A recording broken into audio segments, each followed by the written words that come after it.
سلامونه او احترامات کتونکو غواړم چې د دنیا د تاریخ او دلچسپ حقایقونه تاسو وخت په وخت خبر کم. دنیا څنګه ده، د دنیا مختلف ملکونه څنګه په وجود کې راغلي دي، د ریاستونو د قایمولو لپاره خلکو کومې قربانۍ ورکړي دي. د دې ټولو حقایقو نه به پرده اوچتو، خو تاسو زموږ چینل ضرور سبسکرایب کړئ. کتونکو نن موږ مخه کړي د مغربي ایشیا د یو ملک یعنی اسرائیل. اسرائیل د بحیره روم په ساحل موجود دی.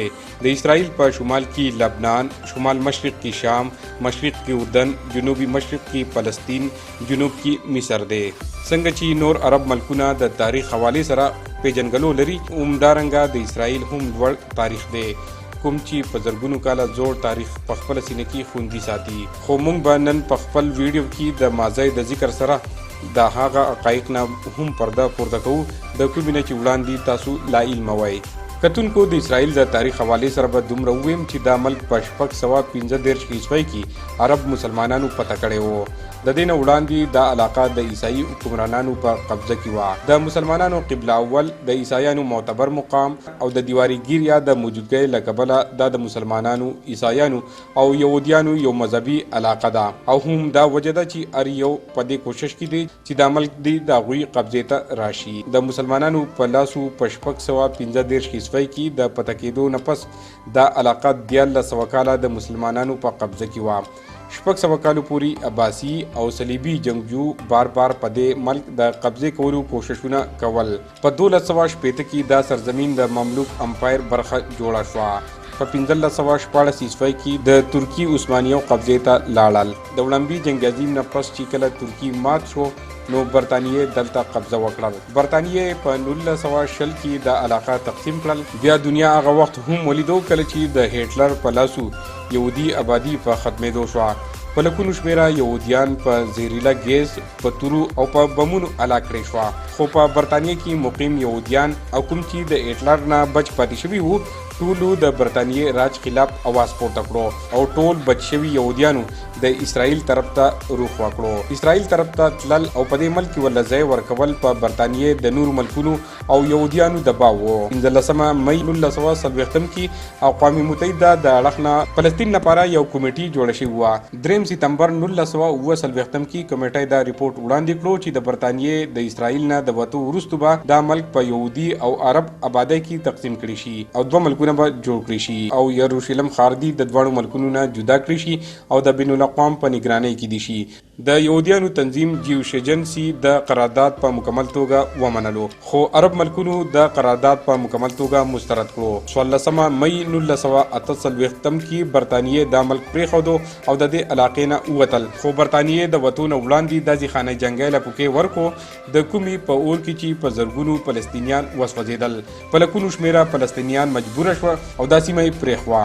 د برطانیې د وتونه یو ورځ مخکې اسرائیلي بانی ډیوډ بن ګوریان د مملکت اسرائیل اعلان وکړو. بل ورځ عرب ملکونو په اسرائیل حمله وکړل، کوم چې د لکونو فلسطینیانو د دې ملک نه د وتو سبب جوړ شو. په لکونو مسلمانان شهیدان کړي شوه. 11 مئی 1950 کې اقوام متحده ریفرنډم وکړو چې وړاندې د فلسطینیانو تعداد د دې علاقې نه د وتو له کبله کم شوی وو او د نورو ملکونو نه یهودیان دې علاقې ته راتلل شروع شوي وو. نو د ریفرنډم فیصله د اسرائیل په حق کې رااله. د ریفرنډم په وخت د اسرائیل آبادی اتلا کوه. د اسرائیل د قبضې په وخت ټول عرب او اسلامي ملکونو د اسرائیل خلاف ولاړو او په اسرائیل حملې هم وکړې. خو د اندروني اختلافاتو او د ناهیلۍ له کبله ارزل اسرائیل ته ګټه ترلاسه شوه.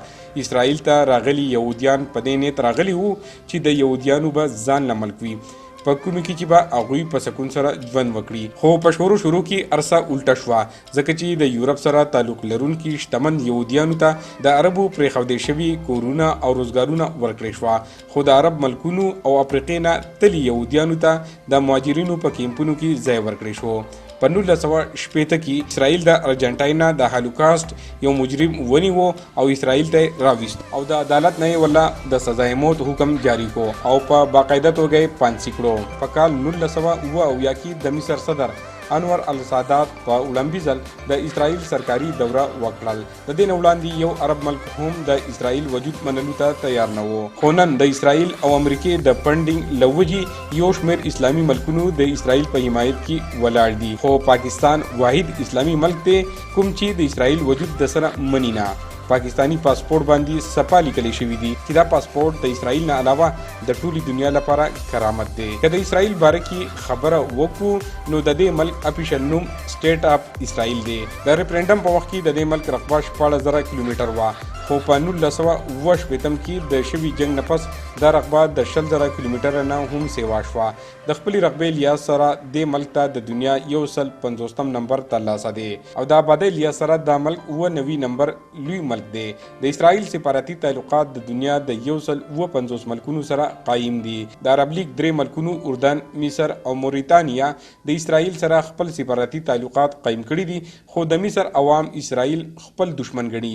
که د دلچسپ حقایقو خبره وکړو نو نامتو ساينسدان آینسټاین دومره قابل انسان و چې ورته اسرائیل د خپل ملک صدر جوړولو پیشکش کړی و، خو آینسټاین دا پیشکش مسترد کړی و. ملګرو یو زمانہ داسې وه چې په دې ملک کې مسلمانان په لوی تعداد اوسېدل، خو اوس دلته د مسلمانانو شمیره صرف 19% ده او 2% عیسایان هم دلته ژوند کوي. د دلچسپۍ خبره دا ده چې اسرائیل دومره وړوکی ملک دی که څوک منډه وهلی شي نو په 2 غنټو کې د اسرائیل سرحدونه پار کولی شي. د 1948 نه د 1980 پورې په اسرائیل کې به د اسرائیلي لیره استعمال کېدو چې به ورته اسرائیلي پاوند هم ویل کېدو. د 1980 نه تر 85 پورې استعمالیدونکي کرنسۍ ته به اولډ اسرائیلي شکل ویل کېدو.